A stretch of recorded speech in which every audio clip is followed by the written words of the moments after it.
Now, I've been watching this show. It's called Love After Lockup. I've been watching this show pretty much since it came out. Yeah, since it came out.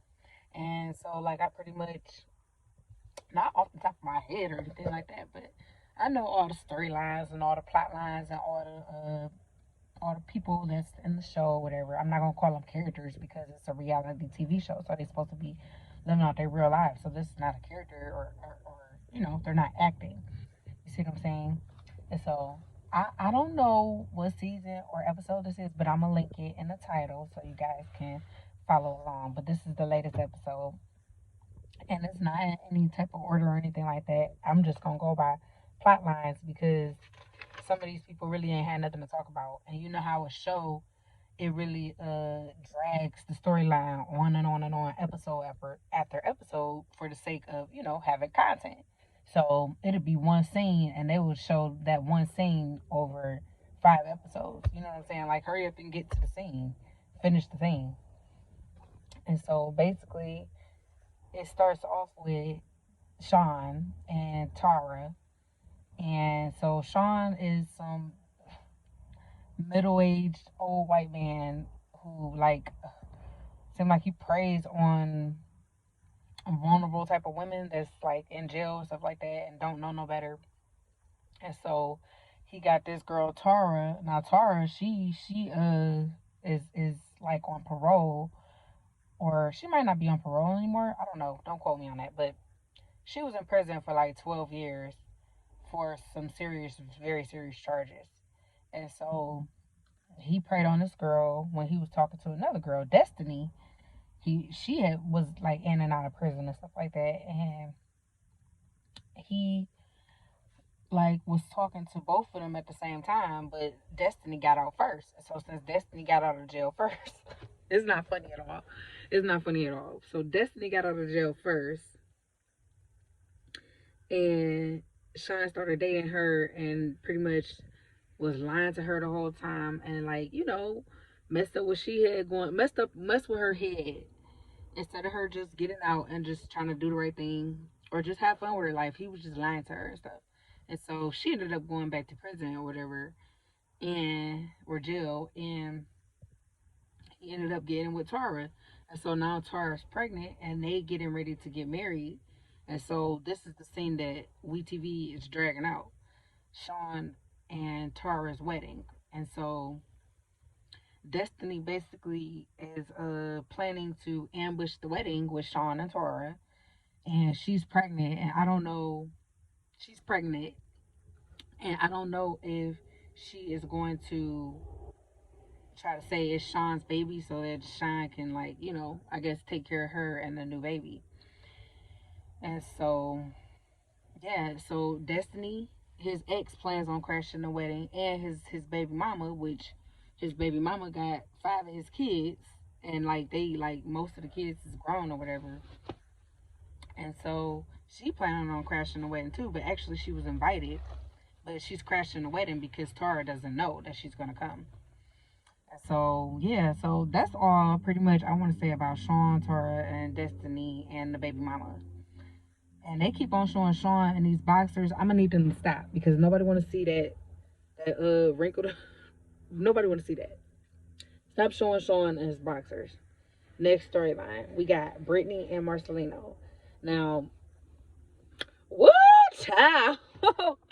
No ma'am, no ma'am, no ma'am, Marcelino. Now Marcelino and Brittany. Okay, Brittany, I don't remember what she went in for, but she was in for quite a while. And Marcelino, he, I ain't gonna say preyed on her, but it's just like they pick out these women that's like, locked down on purpose because they know that they, not talking to other guys because they are, well, not talking to other guys, but they're not putting out because they're where they're at. You know what I'm saying? So he went after Brittany and he finally snagged her, right? He married her and he got her a couple babies, right? And so you married this woman, you got her a couple babies, and now this man is on TV just lying right to her face, just left and right, lie after lie after lie after lie after lie. He lying about where he at, he lying about where he went, he lying about being with his kids. it's just really looking real bad for Marcelino, and it's really looking bad for Marcelino and Brittany's marriage. Like, I don't understand, and like to be doing your own kids like this, because I don't know what you're going through, some midlife crisis or whatever. That's not fair. If you really don't want to be with Brittany no more, if she's not giving you what you need, then you need to tell her, and so you can either leave, let her know you're leaving, or you can just keep on playing these games and you really just messing with your life, Brittany's life, and your kid's life, and that's really not cute. That's not cute, boo. And it ain't even about being cute or not, but it ain't cute to watch. I would just say that. As a person who likes this show, and I mean, I like them as a couple. I mean, what did I not like? And so this is where they went wrong. Brittany was in prison, and she was a lesbian pretty much, and she was dating this woman in prison, her cellmate or whatever. And so when they got out, they remained friends, and she ended up having a threesome with Marcelino, her husband, and her ex girlfriend, basically. So you brought your ex girlfriend into bed with you and your husband, and so Marcelino went behind Brittany's back, and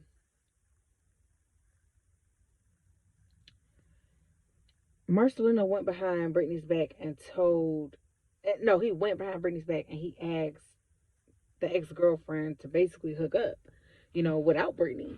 And so that's like a real big betrayal. You basically trying to cheat on Brittany with her ex girlfriend, after you guys had a threesome. And that's why threesomes are messy and stuff like that. And that's why you don't want to, if you're not like securing yourself in your marriage and your man, then you better not bring nobody in your bedroom. I would not advise that for anybody. You know what I'm saying? Me personally, I just would not advise that. If you want to be with another woman, you just really want to be with her. You know what I'm saying? We don't have two private parts to, dish out at once. So really you just having your cake and eating it too. Moving right along, we got Chaz and Bramwin. Now, Bramwin is a pretty girl. She, I don't know what she was in prison for. I don't know for how long, but apparently she was like strung out on drugs and stuff like that. And from what I can tell, she still is. I mean, allegedly, I'm gonna say allegedly because from what I can tell, she was looking high as a kite. You know what I'm saying? And I don't know if it's the cocaine. I don't know I don't know what she on, but she don't look like that she in the right state of mind. And even just seeing her from the other episodes, she don't look the same from the other episodes. She's look like she's having an episode where she's high, pretty much. And it's pretty cringy to watch. It really is. It's not like cute. And so Chaz is some older guy from Kentucky, and I think they say he worked like customer service or something. I don't know. And Bramwin, she's a ex-con, and from what I could tell, it looked like she's just using him.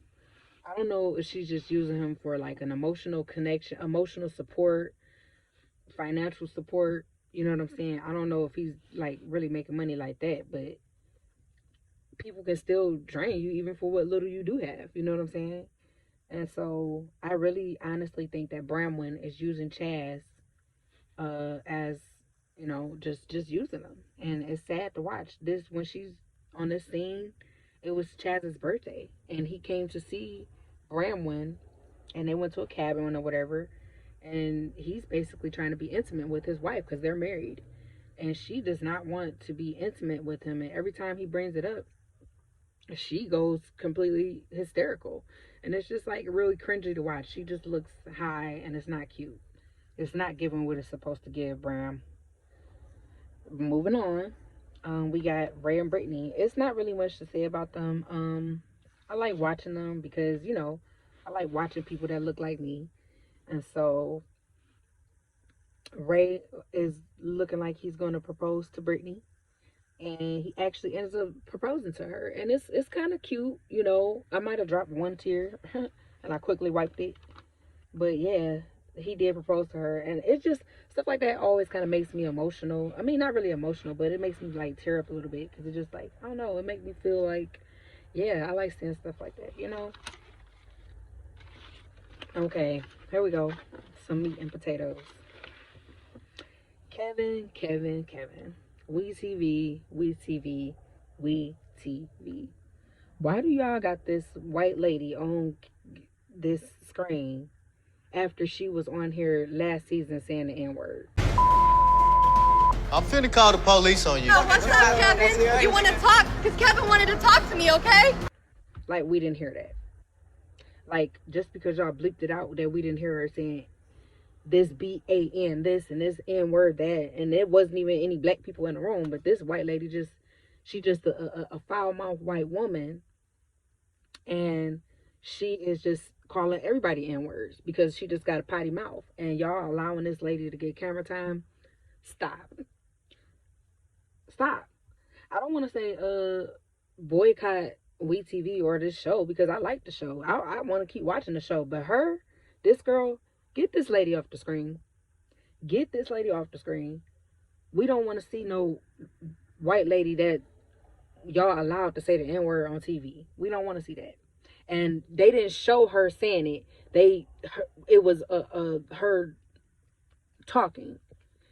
She was arguing with her boyfriend, who was also Caucasian, and she was calling him all kind of N-words and stuff. And it's just like, no, that's not right. Two white people calling each other N-words, or she was calling him an N-word, and then now y'all allowing her to get screen time. I'm not feeling that WeTV, not at all. I don't even want to get into their storyline. Kevin cheating on the girl that he on this show with Kayla, and they've been together the whole time cheating. So it ain't really even nothing much to talk about. Get that girl off the screen. Next we got Puppy and Amber, right? So Puppy and Amber was cellmates, and I don't know were they in there for drugs? I don't know what these people was in jail for. The show called Love After Lockup. So everybody, all the cast members are either people that was in jail or people that's dating or married to somebody that's in jail. So Amber and Puppy, they actually was dating too when they was locked up. But then when they got out, they decided to date men and stuff. And so Puppy, she's dating this guy named Eric. And all I could say was red flag, red flag, red flag, girl. You got all these red flags. Eric is a married man. That should be enough right there. He married. He not single. He's not available. But yet he's acting like you are his wife as well. Like he got two wives. The way he talked to her, and she even said so herself that he is controlling. And so if that's what you want, that stuff is only going to get worse, boo. What you want him to do? You want him to hurt you? You want him to put his hands on you? That's what's next. After him being controlling, it only gets worse from there. It only gets physically worse. And so